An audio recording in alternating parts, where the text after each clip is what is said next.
நீங்க பெசன் ரவி அண்ணா கிட்ட போய் எப்படியாவது கெஞ்சி கூத்தாடி அதிர்ச்சி அருணோட பேக்ல ஒரு அடி அடிக்க வைக்க. கெஞ்சாம கூட டைரக்டா போய் சொல்லிட்டு அடி வாங்கி கொடுத்துடலாம்.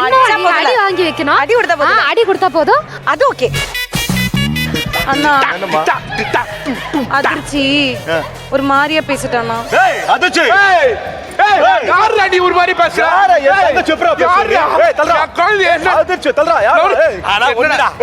அதிர்ச்சி எப்பறா நீ என்னடா பேசுன? என்ன ஒரு நிமிஷம் இருங்க. யார் தெரியல? ஒரு அடி கொடுத்துருக்கான்.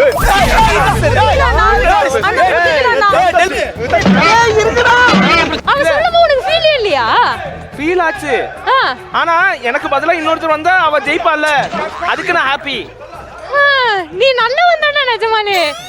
இந்த சொந்தக்கார வீட்டுக்குலாம் போனா எங்க போனா சரி டேய் சித்தப்பாவா ஆயிட்டு பெரியப்பாவா ஆயிட்டு அண்ணன் ஆயிட்டுன்றானுங்க. ஒருத்தனாவது என்ன மாப்பிள்ளை ஆயிட்டான்னு கேட்கறானுங்களா? மூடிட்டு வேலை பாடுறா. ஏ பச்சை சாரி பாசிட்டிவிட்டி கலக்கிறமா? ஏய் நீ என்கிட்ட பேசலாம் வராத, அடி வாங்கிடுவ. ஆமா ஓடி போ. அதிர்ச்சி ஆஹா மிஸ் யூ டெல் வரடா. உங்களோட சீக்கிரம் டாஸ்க் என்னன்னா நிக்கி கிட்ட எப்படியாவது கெஞ்சி பட் சார கிச்சி கிச்சி மூட்டணும். சூப்பரா நான் பண்றது. நல்லா பண்றடா. Hi Shivu. Hi. How are you? நிக்கி பட் சார் உன்னை எப்ப பாரு அடிச்சுட்டே இருக்காருல்ல. அத வேற ஞாபகப்படுத்திட்டீங்க. எனக்கு கொஞ்சம் சந்தோஷமா இருந்தாலும் கொஞ்சம் கில்ட்டியாவும் கஷ்டமாவும் இருக்கு. காண்டா இருக்கா? அதனால பட் சார் காண்டாகிற மாதிரி நம்ம என்ன பண்ணலாம்? பட் சார் காண்டாகிற மாதிரி ஒரே ஒரு விஷயம் தான்.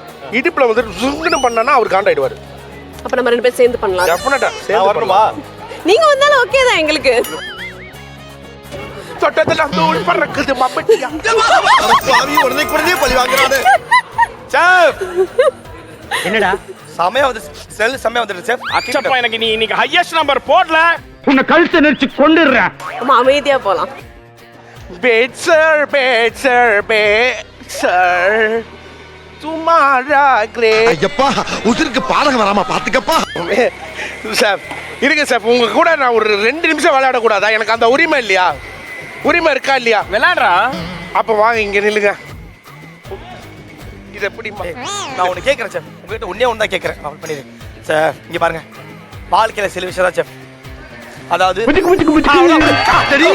தெய்வமே புயல் வேகத்துல போயிட்டு இருக்கே. உனக்கு எது மனதாரி வந்துறப்படாதா சாமி?